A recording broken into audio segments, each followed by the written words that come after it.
What's up, everybody? Welcome back to the Martian MMA podcast. I am your host, and my name is John, and this week we are back with episode 71, where we will be analyzing and predicting the UFC on ESPN Plus 14 card, headlined by UFC Women's Flyweight title fight between Valentina Shevchenko and Liz Carmouche.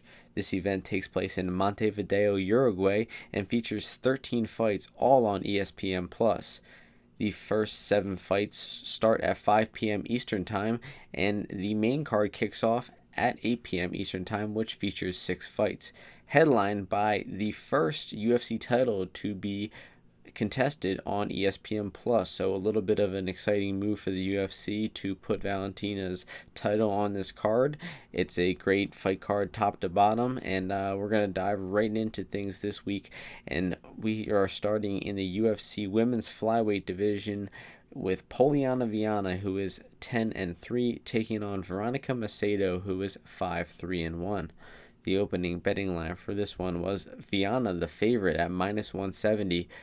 Macedo plus 130. Right now we are seeing Viana, the underdog, now at plus 110, and Macedo is the favorite at -130. So the line has flipped, and I tell you that I am shocked by this line movement, to be honest. Neither of these women are very high level. They're both coming off of a few losses, I believe.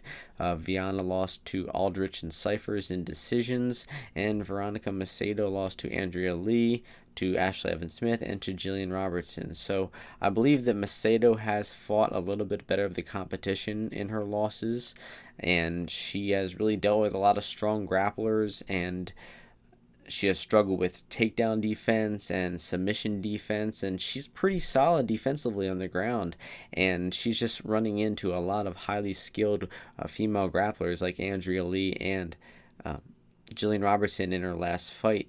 And unfortunately for her, she's facing another grappler in this fight, in Poliana Viana. But Viana is not as high caliber as those last few females who I mentioned. Viana is mostly a jiu-jitsu girl herself. She has some decent kickboxing to go along with it.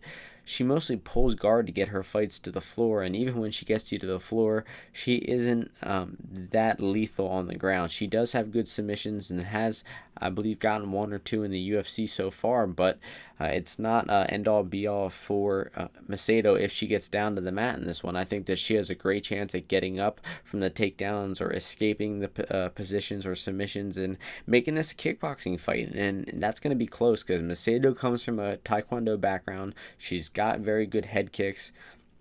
She's not the best at boxing range, but she is very crafty on the feet, and Viana is not too bad on the feet either. Her boxing defense is pretty bad. She pulls her head straight back in a center line, and that's really bad, and that's why she got boxed up versus Hannah Cyphers in her last fight, and she was just outpaced and outvolumed in rounds 1 and 3 of that fight, and lost a decision. It was a great performance from Cyphers, but Viana ultimately lost the fight in a close one there. So it should be a very close kickboxing fight on the feet, but I think that with the takedowns of Viana, the guard pulls, and the submission threats, I think that she has a good chance at mixing it up and winning this fight on the scorecards. It'll be close on the feet.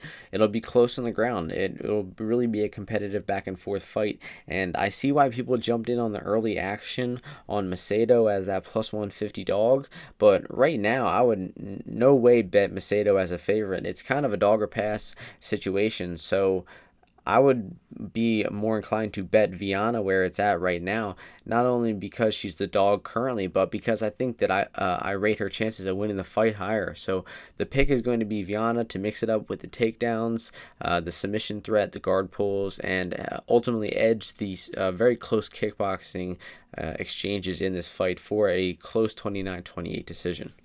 The next fight takes place in the welterweight division. We have Gilbert Burns, who is 15-3, taking on Alexei Kunchenko, who is 20-0. The betting line for this one opened up at -180 for Kunchenko, Burns plus 140. Right now we are seeing Kunchenko -140, Burns plus 120. So the line has stayed just about the same. Action coming in on two ways for this fight. The line's actually been bouncing all over the place. Burns was the favorite at one point, and it's a really close matchup. It is Gilbert Burns' welterweight debut, and he is coming in here on short notice. I forget who Kunchenko was supposed to fight, but Burns hopped in here on short notice, and it's a good matchup for him. I think that Burns probably heard about the spot being opened up and watched some tape on Kunchenko, said, I think I can beat this guy, and decided to book his ticket down to Uruguay and fight Kunchenko in this matchup. And that's a tall task because Kunchenko is undefeated at 20-0. He was really dominant on the Russian scene, the M1, the ACB scene before he came to the UFC. Has looked pretty lackluster in the UFC so far. He was out kickboxed by Thiago Alves in Russia last September and was fortunately given a hometown decision in that one. He struggled with the leg kicks and the boxing of Thiago, and he's just not a very high output striker on the feet. Although he is very technical, he's good defensively, he just doesn't throw enough, and that is kind of a detriment to him at sometimes. His one win was over Yushin Okami. Was a great performance. He stuffed all the takedowns of that fight and was able to keep the fight standing and out kickbox Okami. But again, didn't really show off his high arsenal of skills, didn't really put a high pace on Okami. And Okami is on the way out, and Burns is a much more capable fighter than Okami or Alves at this point in their career. So it's going to be a whole different matchup for Kunchenko than what he's been used to in the UFC so far. And that's why I'm leaning Burns in this spot. Even though he's making his short notice welterweight debut, I just like the way Burns fights. He fights very aggressive. He tries to finish you. He has power in both hands. He's got good boxing. He's dropped opponents with right hands and left hands, and he's got good takedowns. He sets up his takedowns well, and when he gets you to the mat, he is a world-class grappler. He competes in jiu-jitsu very actively when he's not fighting. He is a world-class jiu-jitsu black belt, and he's got a ton of submissions in the UFC, out-grappled a lot of high-level guys. And if he's able to get past that great takedown defense of Kunchenko, then he should be able to have his way with Kunchenko once he gets to the mat. But it's going to be a tall task getting past that takedown defense, and Burns is going to have to set up the takedowns with punches and kicks in order to get Kunchenko to the ground, because Kunchenko's defensive grappling is top notch. So it'll be a really close fight if Burns cannot get the takedowns. It will be a kickboxing match, and even though Kunchenko does have the better technique of the two, and he fights a little more calculated, a little more defensively, I just struggle to believe that he can win a decision versus Burns with his low output that he has shown. He's shown to turn it up in rounds 3 of fights before, like he did versus Alves. He was really getting outstruck rounds 1 and 2 versus Alves, turned his output up in round 3, and he won the round. But he just doesn't do that very often. Maybe this will be a coming out party for Kunchenko, and he will stuff takedowns and outstrike Burns, possibly even knock Burns out and send him back down to lightweight. But that would really surprise me. And what I've seen from the guys lately, Burns has looked really good. He picked up that rear naked choke over Mike Davis. He dominated OAM, showing great power, great boxing, takedowns, top control in that fight. I really think Burns is in his prime. Kunchenko came into the UFC a little bit late. I believe he's around 34 years old, and I think that the age could be getting up to him. His best years might have been behind him back in the M1 Global days. So I could be underestimating Kunchenko a little bit, even though I've rated him pretty highly in his UFC career so far. But I'm picking my man Gilbert Burns to get this one done. I'm going to go with him getting it done inside the distance. I think the guy will find a way to get it done, maybe catch the chin of Kunchenko and put him out, or maybe take him down, take his back, and get a choke of some sort. So I believe in Burns, and I'm going to pick him, and I already have one unit on him at plus 120. So might add more if the line keeps trending in his direction. Maybe look to bet on his inside the distance line, but I'm picking Burns in this spot. The next fight takes place in the lightweight division. We have Alex de Silva, who is 20-2, taking on Rodrigo Vargas, who is 11-2. The opening betting line for this one was de Silva minus 245, Vargas plus 175. Right now we are seeing de Silva minus 280, Vargas plus 240. I'm going to slightly disagree with the line movement in this one. although I agree that De Silva should be the favorite, I think the where that it's at right now is a little bit wide because both of these guys are relatively unproven. And even though they have a lot of MMA experience, De Silva has made his UFC debut already. This is Vargas's debut. It's really hard to get a feel on where these guys are at. And Vargas specifically because there's not much footage of him online. He has fought some pretty good competition over at Combates America, a good promotion in South America, but very little footage of him online, so I will share my thoughts with him, but I'm just giving you guys a warning that this is a hard fight to pick because there's a lot unknown about this fight. So Vargas is primarily a kickboxer. He fights from the southpaw stance, and he's coming off of a 17-second head kick knockout in his last fight. So he's coming off that great victory, and that's probably why he got signed to the UFC, but he also has lost pretty recently to an opponent named Oladipo, and I watched that fight, and I honestly don't think it should be a loss because I think he won rounds 1 and 2 of that fight. He did start to gas out and get taken down in the third round of that fight, but I still think he won the first 2 rounds. He was able to get back up off of his feet a few times after he got taken down by Oladipo, but for the most part, he struggled with the grappling and the top pressure, and he just wasn't landing very clean, hard shots on the feet to distinctly win the rounds, and that's why he lost that decision from the judges there. But he was very gassed out in that fight.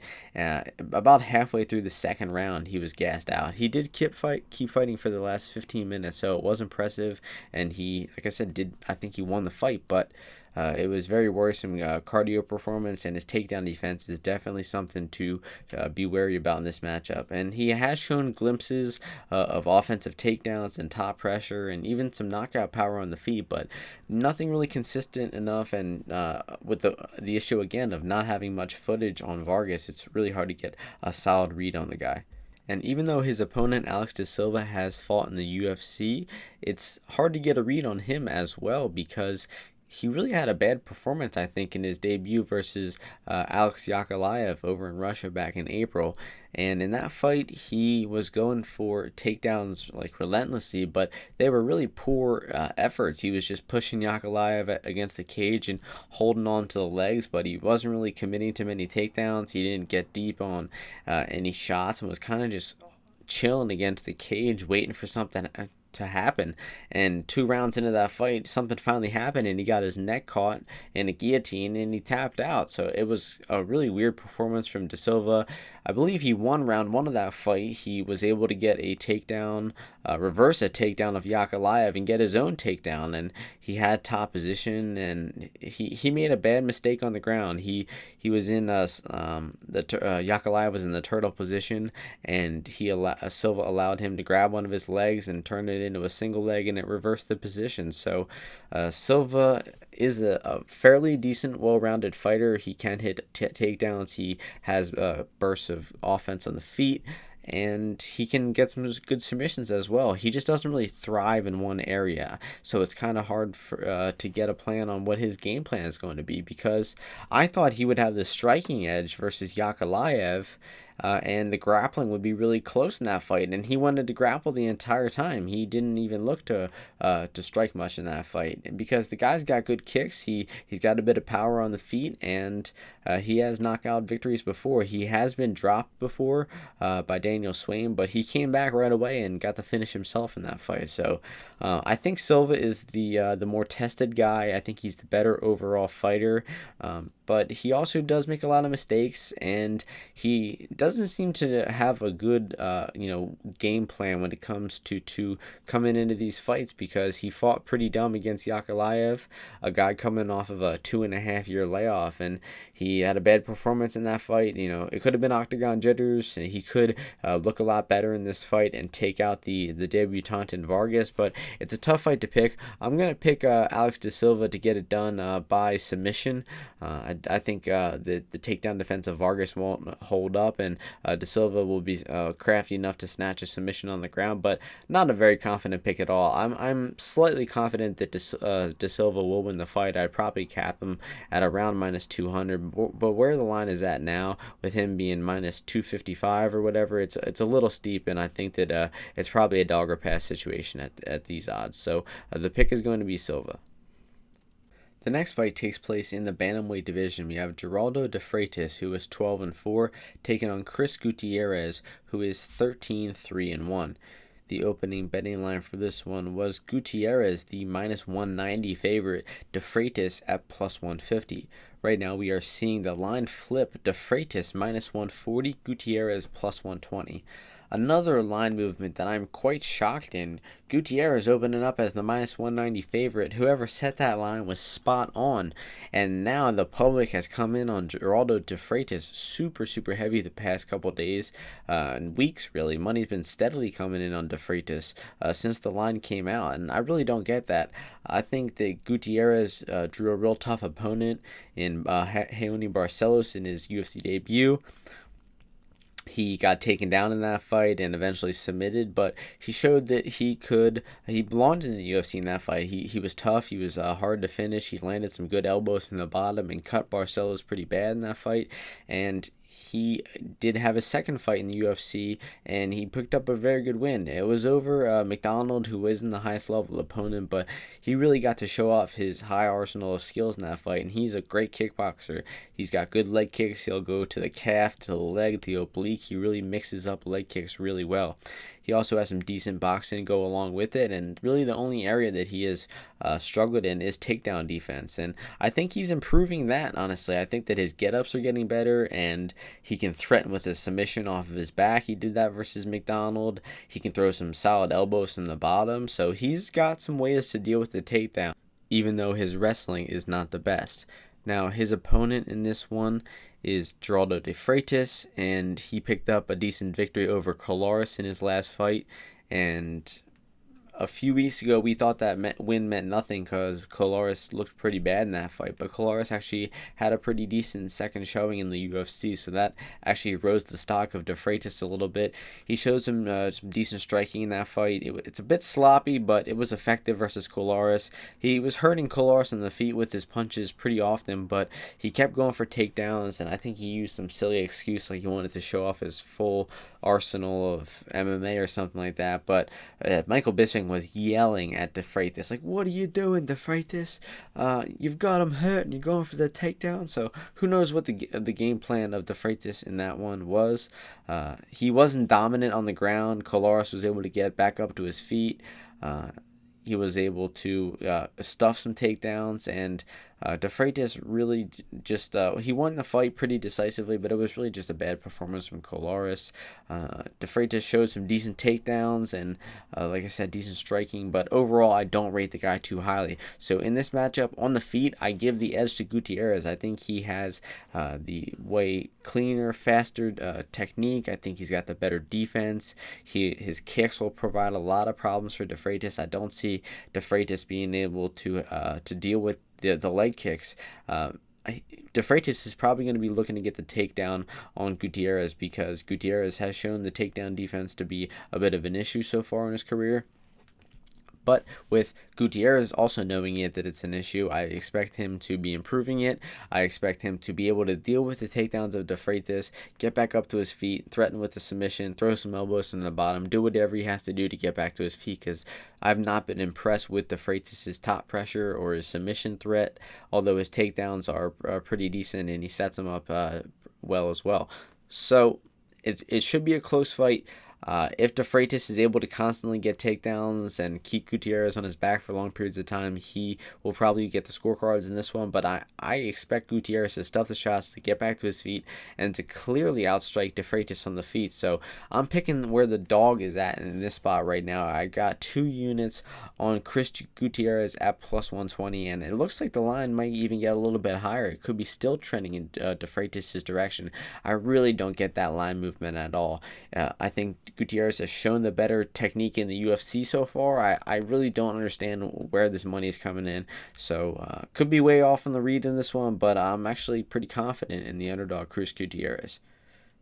The next fight takes place in the flyweight division. We have Julian Paiva, who is 18-2, taking on Rogerio Bontorin, who is 15-1. The opening betting line for this one was Bontorin -135, Paiva -105, and right now we are seeing Paiva -120, Bontorin +100. So this line has kind of bounced all over the place. There's two-way action on this fight. Paiva actually got as high as +135 at one point, but in the past few days, a ton of action has come in on him, and he's now the favorite at -120. So I agree with the line movement in this one. I think that where the opener was set around evens is about right, and at Paiva at +135, that is huge value. So congrats to all the bettors who snatched that line up. It wasn't there for long, but some sharps definitely hit it. So this is a really close matchup. I was really impressed with both of these guys' UFC debut. I think they actually made it on the same card, and they both picked up victories against guys who were already winning in the UFC. And in Bontorin's case, he picked up a great decision over Magomed Bibulatov, and Paiva picked up a good. He didn't win. He didn't win the fight on the official scorecards versus Kai Kara-France. But between you and me, he won that fight. He won, I think, rounds 1 and 2 of that fight, and even the third round was really close. I think I edged the third to Kai Kara-France, but Paiva, I believe, won the first 2 rounds. Both of these guys showed incredible defensive grappling in their first 2 fights. Their takedown defense, their cardio, their get-ups, they're both incredible in defending takedowns, staying off their backs, creating space, threatening with submissions. I was just blown away because if you know me and you listen to the podcast often, you will know how impressive I think takedown defense is, and it's the hardest part about MMA. It's where the most guys struggle. It's one of the hardest things to learn. It's a grinding type of fight when you are defending takedowns, and I really, really respect guys who put that effort in and perfect their takedown defense. That being said, this should be a lot different of a matchup than both of their first and only UFC fights so far. So both of them were really defending most of their last fight, and they both did get off some offense eventually once the fight was on the feet, and they both look pretty solid in the kickboxing aspect of things. I would say that Paiva is the better kickboxer of the two. I believe he uses his reach a little bit longer. He's going to have I think a 3 or 4 inch height and reach advantage over Bontorin in this one. I expect Bontorin to be the one going for the takedowns in this one, but they're both takedown defenses are just so great. It's going to be hard to believe that they both can control each other on the ground because they're both so good at scrambling.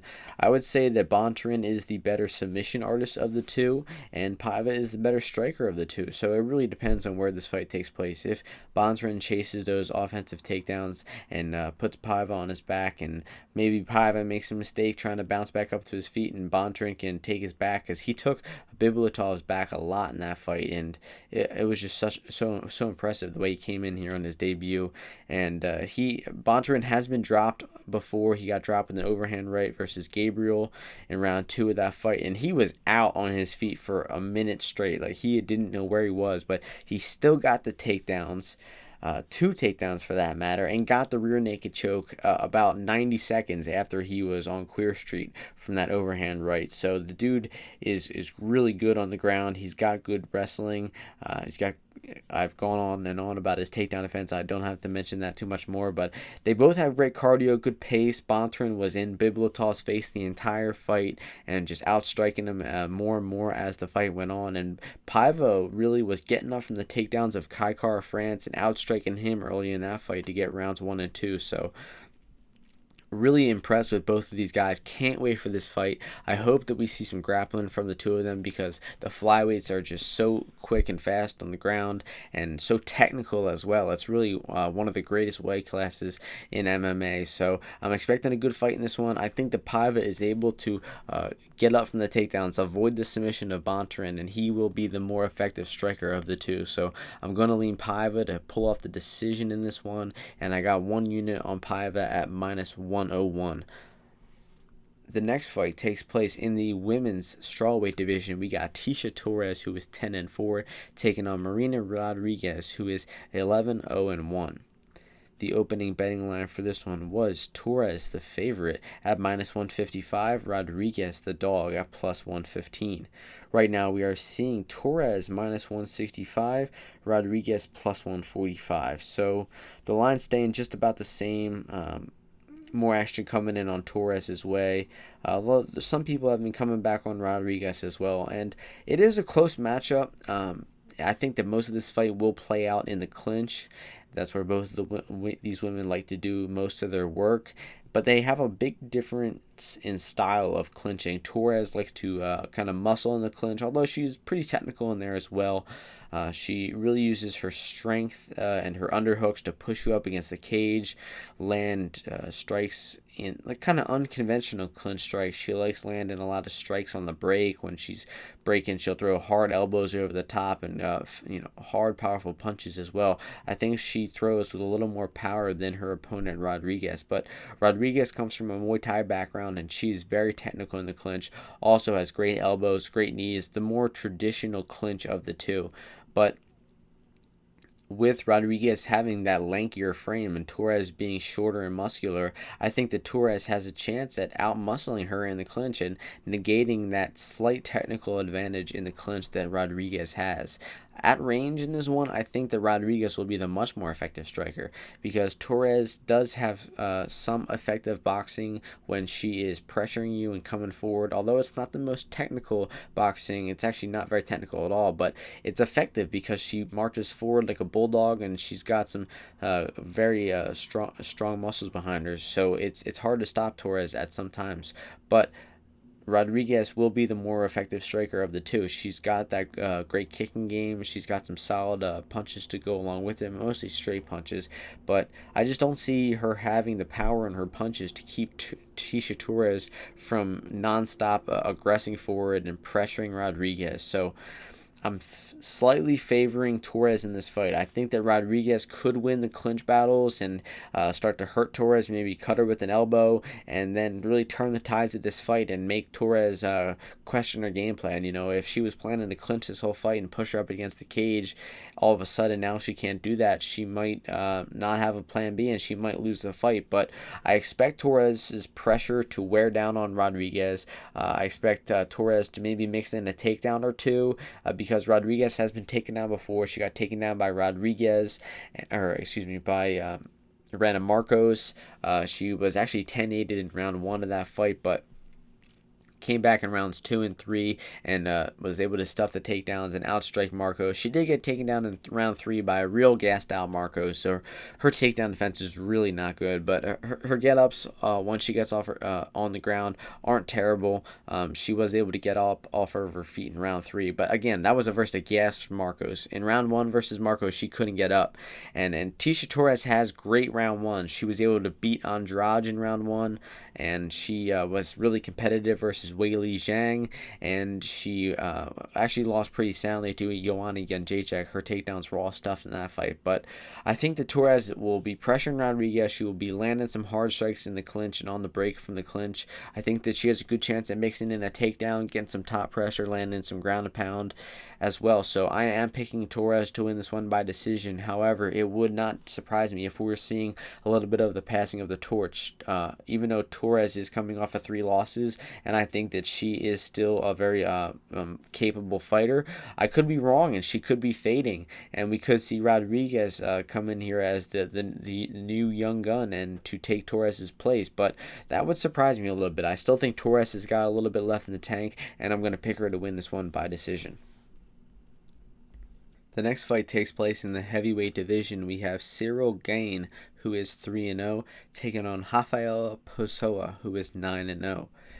The opening betting line for this one was Gane -380, Pessoa +260. Right now we are seeing Gane -420, Pessoa plus 335. So not sure if it's Gane or Gane. My French is not very good, but regardless, we got two UFC debutants in this one. Both guys having their first fight in the UFC, and they have both looked pretty good on tape so far. I'd say that Gane has been the much more impressive of the two, and I don't think that anybody out there will dispute that. This dude is an insane athlete. He is a very slim, lean heavyweight, because the dude is just 245 pounds worth of muscle. This guy does train with Francis Ngannou, so I would not be too surprised if he is eating his Flintstone vitamins.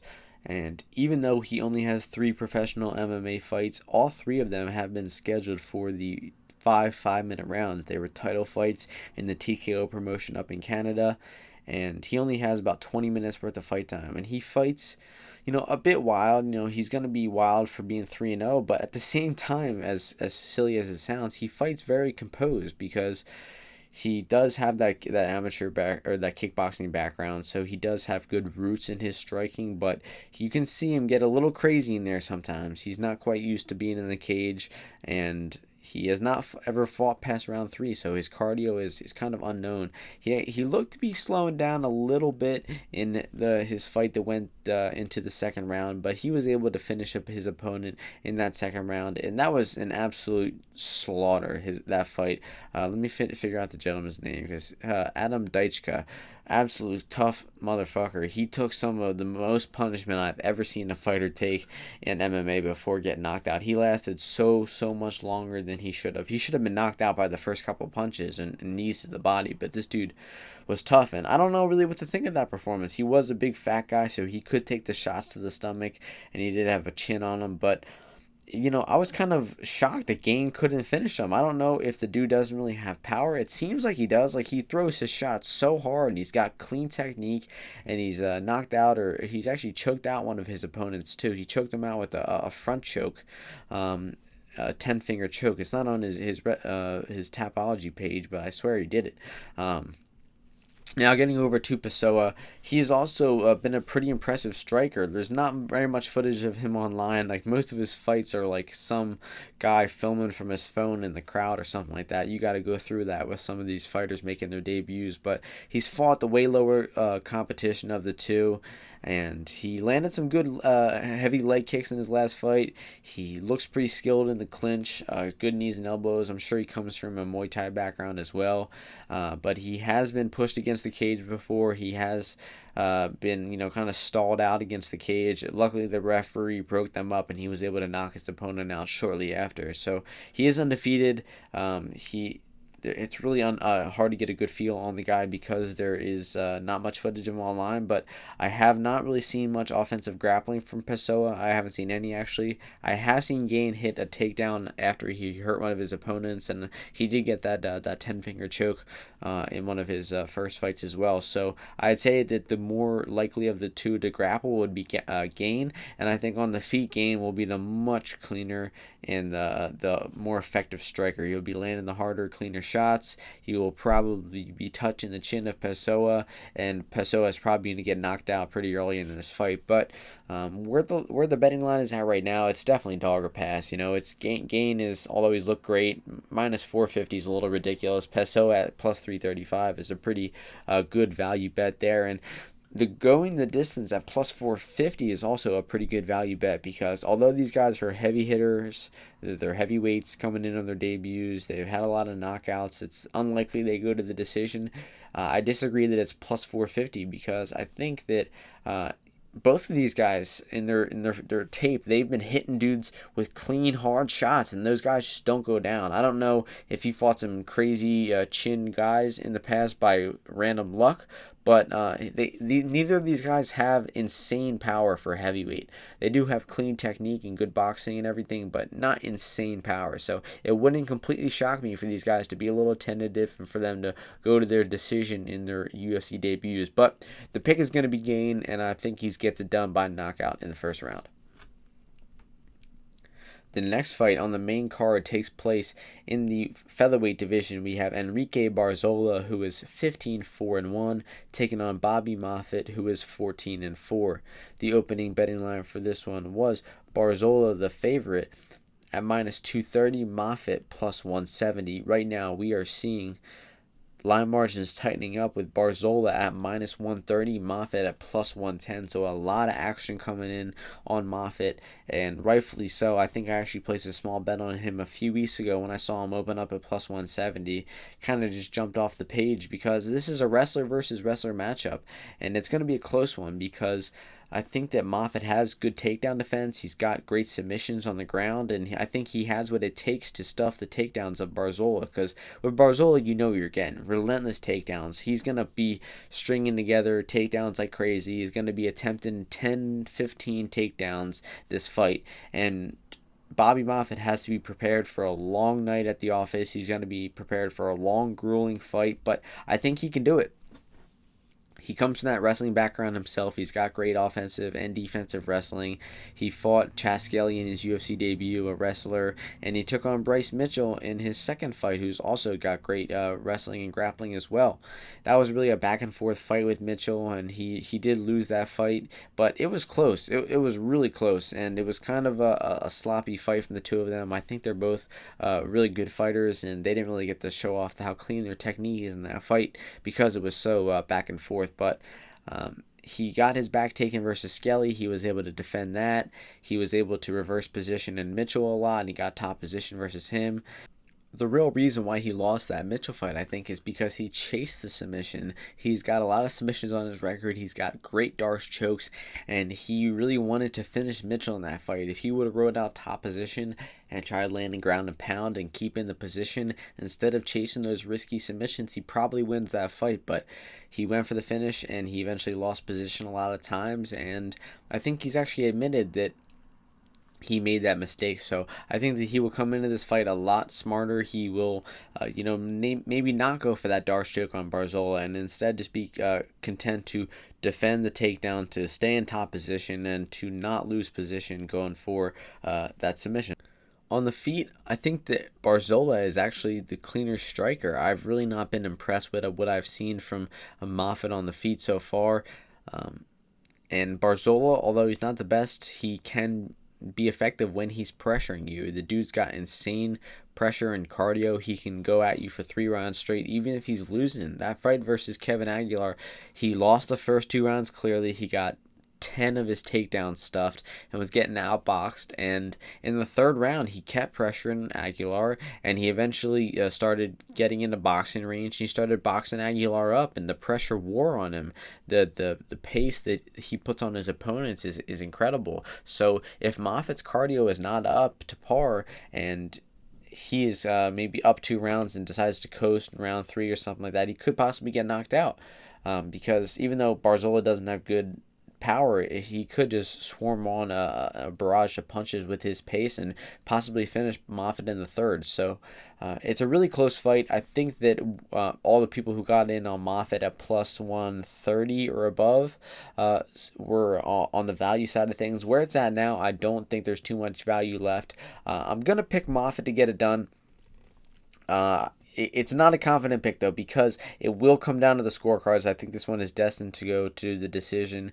It's going to be a close fight. It's going to be a lot of takedown defense and possible submission attempts, and it's really going to come down to if Moffett can defend the takedowns and stay off his back. And I think that even if he does get taken down, he should be able to bounce back up to his feet, and he should maybe be able to get it back in striking range, or possibly he could win the fight, but Barzola's pressure and pace is just not going to stop. So even if he takes you down and let you get back up, he'll drag you back down, and he'll keep doing that for 2-3 rounds, and he won't get tired. So it's going to be hard to defeat Barzola on the scorecards without stuffing all his takedowns and clearly outstriking him in the first couple rounds like Aguilar did.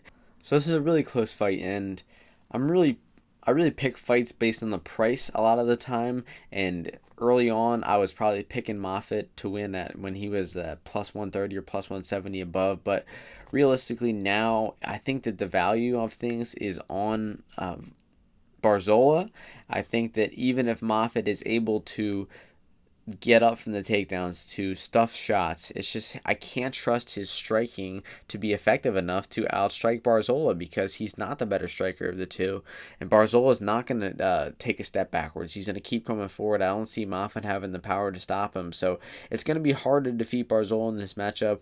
Maybe Moffett can snatch his neck coming in for a sloppy takedown. I'd say that's Moffett's probably best chance in this fight is to get the submission because Barzola is tough as nails. He's hard to finish with punches, of course, and he's hard to beat on the scorecards as well. So the pick is going to be Barzola by decision.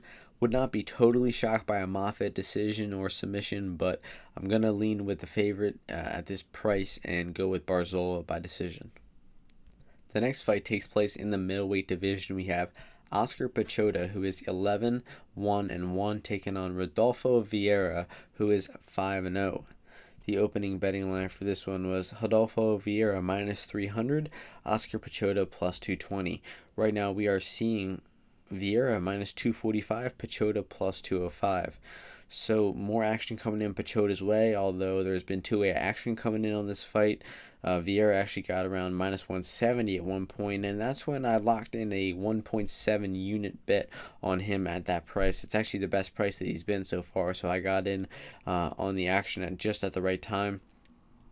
And I'm really picking Viera because of how great his grappling is. This guy is, when I say world-class grappler a lot, I say that because there are a lot of high-level black belts in the UFC, but this guy is an ADCC gold medal champion in 2015 at 99 kilograms, and that's like 215 pounds, and he's fighting this fight at 30 pounds below that. So if you don't know what ADCC is, it's the Abu Dhabi Grappling Championships. It takes place in Abu Dhabi every year. It's the highest level no-gi grappling tournament in the entire world, and Viera won it at a weight class 30 pounds heavier than what he's fighting at this weekend. So based on that fact alone, it sounds good to pick Viera in this spot.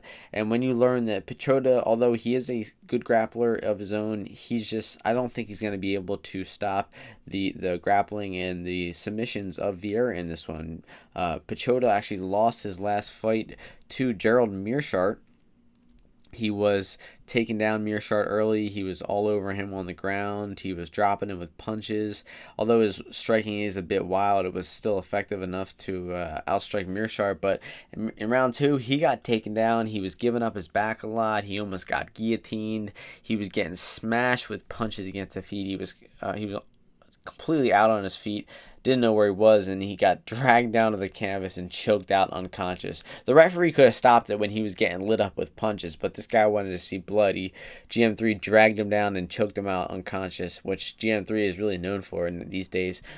So if GM3 was able to do that to him, if Piechota gassed out in rounds 2 of that fight, I see Viera being able to do that to him as well. Now, I'm kind of MMA mathing it, but when this guy is a gold medal ADCC champ, you really can MMA math things because Pichota's grappling defense is just not going to be good enough to compete with Viera's.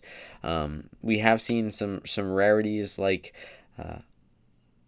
Davi Ramos' last fight, who is another ADC gold medal champ who just did not submit his opponent despite dominating him on the ground. But I think Viera coming in here on making his UFC debut, he's going to come and make a statement. He's going to get the submission over Piechota. Now, if Piechota is somehow able to defend the takedowns of Viera, he should be the better striker of the two on the feet. He's got the more MMA experience. I think should be definitely the better striker. He just got the better technique. He spent longer training it. Viera is pretty basic on the feet. He throws a bigger right hand. He can set up his takedown with punches before. We have seen that, but once he gets to the ground, crazy top pressure, crazy submissions, great ground and pound as well. Sets up the takedowns with the ground and pound. So I think that if Viera is able to get Piechota down to the mat, it's a wrap. If he's not able to get him down to the mat, then Piechota has a good chance at actually spoiling the debut of Viera and knocking him out because the cardio of Viera is really unknown. I don't believe that he has fought the distance yet, and that'll be a first for him if he has to have a really tough fight. And Piechota is maybe game on the ground to defend a little bit and make it a tough fight, but I don't see that happening. I see Viera getting that early takedown and making a statement with that submission win, probably in the first round. So the pick is going to be Viera by sub. The next fight takes place in the light heavyweight division. We have Volkan Oezdemir, who is 15-4, taking on Ira Latifi, who is 14-6. The opening betting line for this one was Oezdemir minus 165, Latifi plus 125. Right now we are seeing Oezdemir minus 150, Latifi plus 130. So two-way action coming in on this fight. This fight was supposed to happen a few months back, but Latifi was forced to pull out during fight week because he had a back injury of some sorts, and I think that's been a kind of a nagging problem for him throughout his career. So interesting thought to think about coming into this matchup, whether that could be a factor or not. So we'll analyze the fight as if it's a non-factor, and starting things off with Latifi, he is a very short, stocky dude for the weight class. He's kind of a tricky fighter, though, because he throws heavy strikes. He's got power in both of his hands. He throws real heavy leg kicks. He's got a solid wrestling base, and he's picked up some good wins in the light heavyweight division over his career, most notably OSP, but that was his most recent win, and that was about a year and a half ago. Since then, he lost a decision to Corey Anderson, where he was landing some good punches in round one of that fight. Looked like maybe he was gonna knock Anderson out, but when Anderson was eating those punches and still there in round two, Latifi started to gas out a little bit. He couldn't get his takedowns going. All of his shots were getting stuffed by Anderson, and Latifi ultimately lost rounds 2 and 3 of that fight for the decision.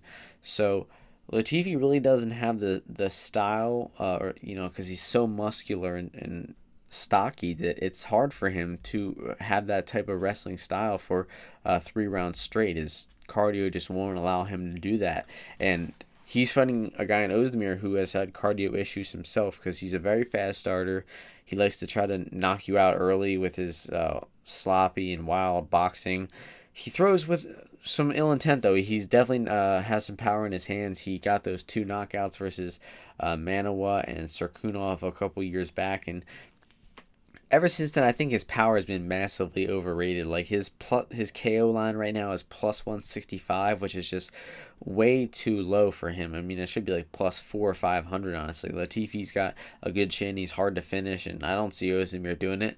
So his power has been really overrated, and he was outstriking Smith early. He ended up in top position versus Smith in round 2. Wasn't able to do anything with it. He gassed out in round 3, got taken down and choked out. Versus DC, he got taken down in round 2 after having some early success, and finished with ground and pound in that one. He lost the Reyes fight, in which was a very controversial decision, but I remember Reyes actually winning that fight. I thought that Reyes won rounds 1 and 3. Oezdemir did land some takedowns in round 1, but he didn't really do anything with the takedowns. He kind of just landed them and held on to position, while I thought Reyes landed the more effective strikes in round 1, and Reyes definitely won round 3. I mean, Oezdemir was totally gassed out in round 3, so I don't really see where the controversy comes in that one. It was a close decision, but it could have gone either way, and it went to Reyes, so it's not really a robbery by any means. And but Oezdemir showed that he can mix things up a little bit. He showed that he can hit offensive takedowns, and he has a little bit more to his game that he's looking to show off. He's really just got to get his cardio in check, and it should be a really close fight in this one, because on the feet, they both have a lot of power. They both throw pretty recklessly. We could see these guys, touch each other's chin and possibly see an early knockout. But I think this one's actually really destined to go to the scorecards. It should be close for the first 2 rounds. And round 3, I expect both of these guys to gas out. So it really comes down to how the striking goes in this one. I think that Oezdemir's range could be a problem for Latifi, because Latifi kind of just throws big bombs and doesn't really have a jab or anything to set up to getting into boxing range. So if Oezdemir's straight punches are on point, he could be jabbing Latifi up and keeping him at range, stuffing the takedowns to Latifi, possibly getting a knockout or outstriking Latifi to a decision. We could see Latifi maybe land some power punches on Oezdemir and get the takedown, maybe land some ground and pound, possibly even get a submission on Oezdemir, because Oezdemir is super prone to submissions. So it's a close fight to call. I think the odds are just about right where it's set out now, with Latifi coming off that injury. Neither guy looking too great lately. I'd say Oezdemir has looked better of the two lately, because he had that close decision with Reyes, while Latifi's really been sidelined for the past year or two, despite the loss to Anderson. So I'm going to go with Oezdemir. I think that he is the more capable fighter at this point in his career. I think he's more likely to be in better shape for this one because it's really going to come down to round 3. I think it'll be a 29-28 decision for either guy, and I'm going to lean with Oezdemir to get it done. The next fight takes place in the featherweight division. We have Humberto Bandenay, who is 14-6, taking on Luis Eduardo Garagorri, who is 12-0. The opening betting line for this one was Bandenay -120, Garagorri -120. Right now we are seeing Garagorri -115, Bandenay -105. So two-way action coming in on this fight. It's a real close fight to call because Garagorri making his UFC debut in this one. Bandenay has had, I believe, 3 fights in the UFC so far. And one of them was a quick knockout over Martin Bravo. He landed a couple nice body kicks. The third one he landed, he set it up to the head, and he knocked Martin Bravo out in about 30 seconds. Versus Gabriel Benitez, he got dropped in the first 10 seconds. He got put on his back, started going for an armbar versus Benitez. It looked pretty deep, but Benitez picked him up, slammed him on his head, and knocked him out. So 2 quick first round finishes for Bandenay in his career. Then he went the full distance with Austin Arnett and lost that one pretty decisively. It was a decision. He was outstruck on the feet. He showed his cardio wasn't up to par. He started to gas out in the later rounds. He was taken down by Arnett, and I really just don't rate Bandenay too highly. And the public agrees with that too because he's a slight dog right now to Garagorri, who is making his UFC debut, who is not a really high-level fighter. He's fought lower-level competition. There's not much footage of him online, so that leads me to believe that people are really just fading Bandenay in this spot. They see a guy with some submissions on his record in Garagorri. He has some pretty good grappling. He has decent striking as well. He's a very well-rounded fighter, so I'm sure he deserves to be in the UFC. I think he is a Uruguayan-born fighter, so maybe that's why they brought Garagorri in. They're trying to give him a favorable matchup with another South American guy in Bandenay, so it's going to be a close fight because neither of these guys are very high level, and I think that it's going to be close no matter where it goes. So Bandenay's striking is really sloppy. He's got a decent left kick, a decent left hand, but his defense is sloppy, his composure is bad, his cardio, his takedown defense, it's all bad. He just has way too many holes in his game, and so based on that fact alone, I think that Garagorri, I'm leaning his way in this fight. I think that he will be competitive enough on the feet with Bandenay to possibly win the scorecards. I think that he will be able to mix in takedowns, use his ground and pound and submissions, and he definitely has the better grappling of the two. So I think that Garagorri will be able to mix up with the striking, the grappling in this one. He's going to have that hometown crowd behind him, and I really just don't rate Bandenay too highly. So I'm going to pick Garagorri to get this one done by submission.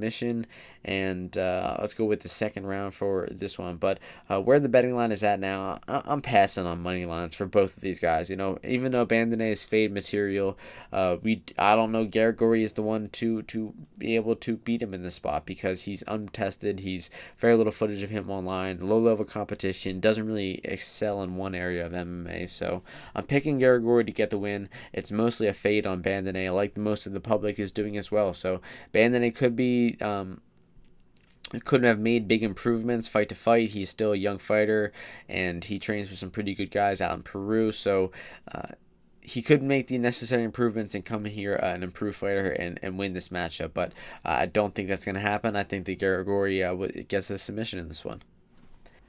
The next fight of the evening is the co-main event in the welterweight division. We have Vicente Luque, who is 16-6-1, taking on Mike Perry, who is 13-4. The opening betting line for this one was Luque, the favorite, at -195, Perry +155. Right now we are seeing Luque -230, Perry +190. So pretty accurate opening line.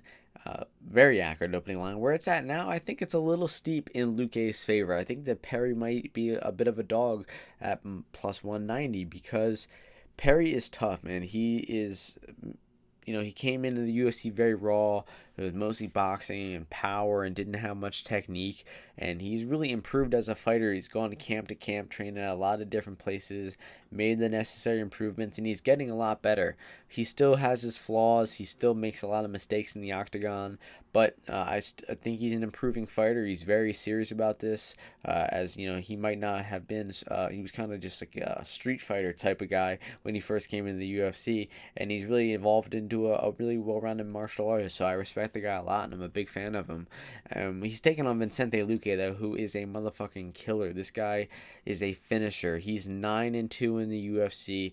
All 9 wins have come by finish. He's got a lot of submissions, mostly knockouts though, and both of his fights that have gone to the decision, he lost both of them. So he's not really the type of guy to win on the scorecards. He's the epitome of that, actually, and he is a really talented fighter. On the feet, he switches stances a lot. Although he's mostly orthodox, he likes switching to the southpaw stance to kick a lot.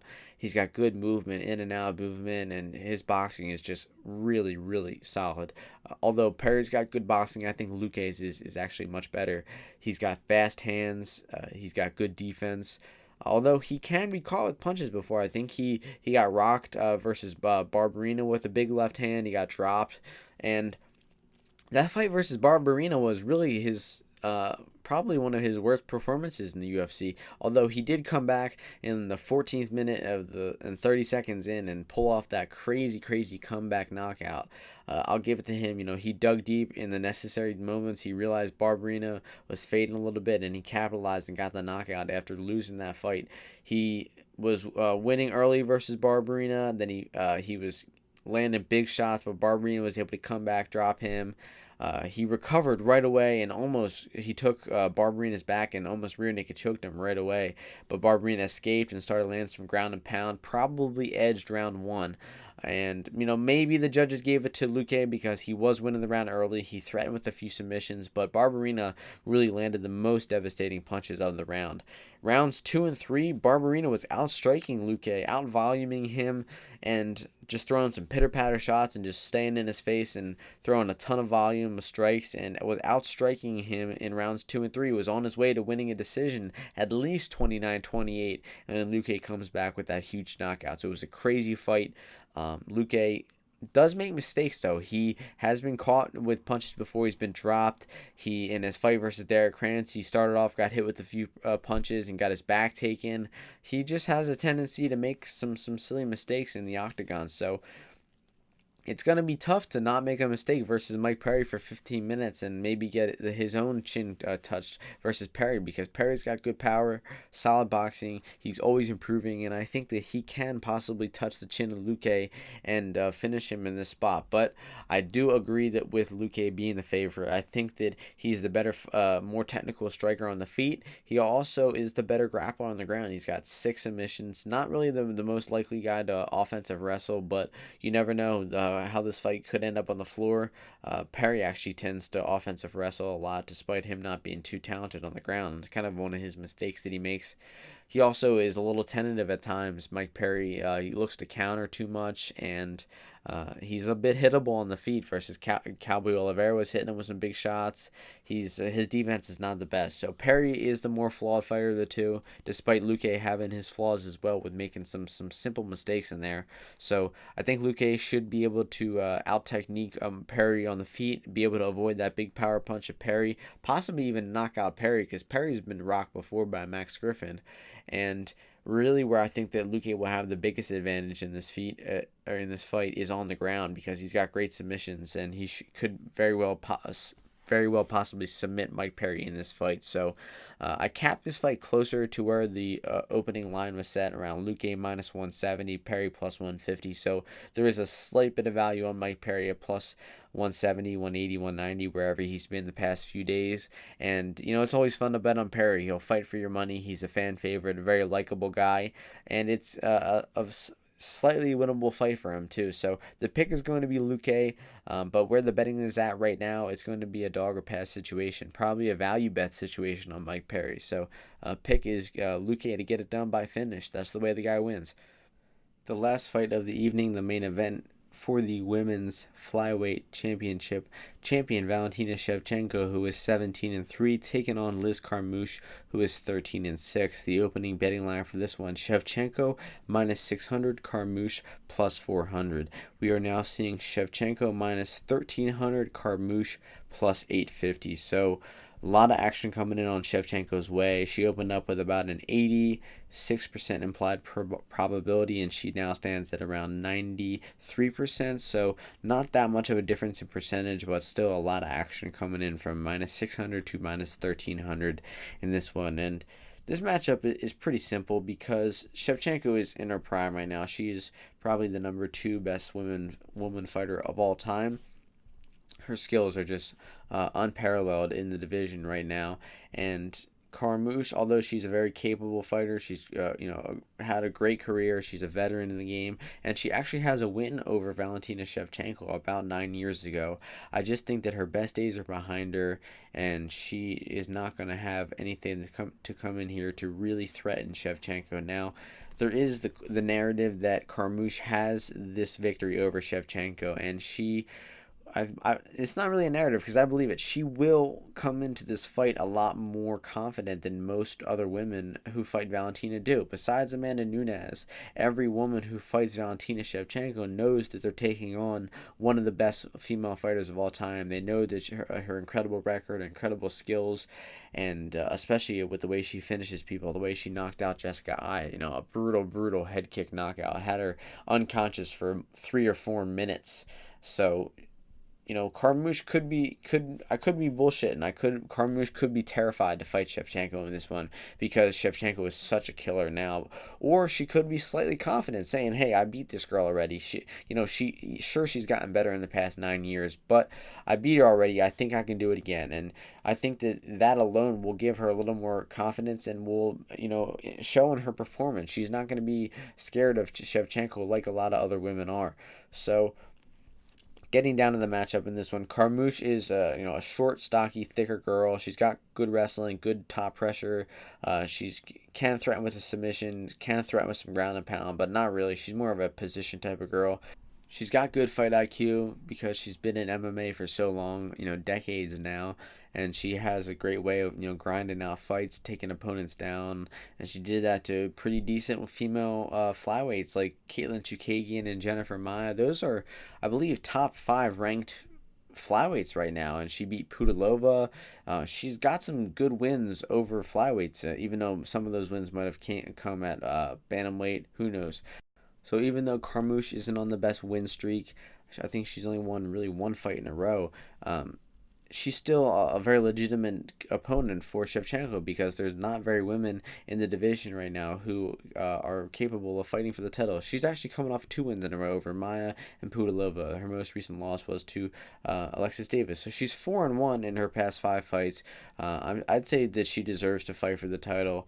Probably more than Jessica Ai did, honestly. So I think this fight will be a lot more competitive than the Ai fight. I think that Carmouche will actually get Shevchenko down, maybe once, possibly twice, but I think Shevchenko will quickly get up. She will threaten with a submission off her back and get this fight back to the feet, maybe even submit Carmouche on the ground. She might even, she's so fucking good, she could put Carmouche on her back and keep her there, because women have done that before. Alexis Davis did that, so I'm confident that Shevchenko can do that if she wants to, but Shevchenko's going to have the biggest advantage on the feet in this one. She's just an incredible kickboxer, fights mostly southpaws, got wicked fast kicks, got good boxing, counter punching. She used that great in the Holly Holm fight. She's got great distance control, spinning back kicks. She's just an elite martial artist, good takedowns, black belt in judo, experienced in Muay Thai, black belt in jiu-jitsu. Her accolades go on and on and on. Easily the top 3 best female fighters of all time. So I expect Carmouche to bring the fight. I expect her to possibly get Shevchenko down once, to maybe even win a round versus Shevchenko. But as the fight goes on, I think Shevchenko stuffs his takedowns, threatens with submissions to get off her back, maybe even submits Carmouche, and proceeds to just clearly outstrike Carmouche. maybe even get top position, start winning rounds, and maybe even get a late finish versus Shevchenko. So not that much analysis needs to go into this one because I know these women well. I've seen them fight. I know their styles, and I just know how this matchup will go. Or I have an accurate predictor of how it will go. But where the line is at now, I think that it's honestly worth the value bet on Carmouche. Plus 850. We're talking. Shevchenko is human. She's an incredible martial artist, but she's fighting a legitimate opponent who deserves to be in there. Unlike Jessica Ai, who was coming off of 3 shoddy wins, who lost her most recent fight to Chookagian and got gifted the title shot, Carmouche is coming off of legit wins, 4-1 in her past 5 over good competition.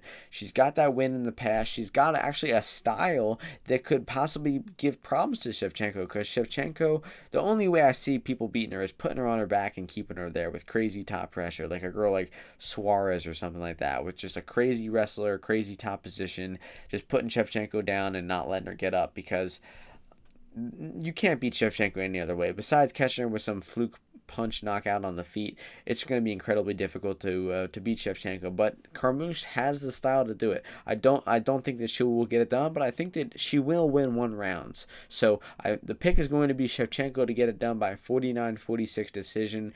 And you want to stab a quarter unit, a third of a unit, half a unit on Carmouche. I don't knock it at all, because plus 850 is a little bit wide for this matchup. I think that Shevchenko's chances are of winning her around 88-90%. So give a little respect to Carmouche. She's a veteran. She deserves to be in there. I'm glad that they're giving her this title shot. It's a great chance for the UFC to put their belts on ESPN Plus. It's a great chance for Shevchenko to fight in South America, close to her adopted home of Peru. And it's a great title fight. I'm looking forward to the fight. I'm looking forward to the entire card. It's got 13 good matchups on it. And I gave you my bets for the card. You got a value bet on Perry at plus 190. We have a bet on Rodolfo Viera, 1.7 units at minus 170, with a 0.67 play on his submission line at minus 140. Bobby Moffett, 0.67 unit at plus 170. I and a play on Tisha Torres have not made it yet, though. It'll probably be a 2-unit play if I decide to pull the trigger. Paiva, 1 unit, minus 101. Gutierrez, 2 units, plus 120. Gilbert Burns, 1 unit, plus 120. And Poliana Viana, 1 unit, plus 110. Might even add more to Viana, although I probably won't, because it's just such a close fight, a low-level women's fight. I could not put more than 1 unit on it, to be honest. So those are the bets for the card. No DraftKings on this card, because I just haven't had a chance to look at it yet, so I won't give my thoughts on that. But this has been episode 71, the UFC Montevideo analysis, prediction, and betting discussion. So I hope you all enjoyed this episode, and I will see you all next week before UFC 241. Peace.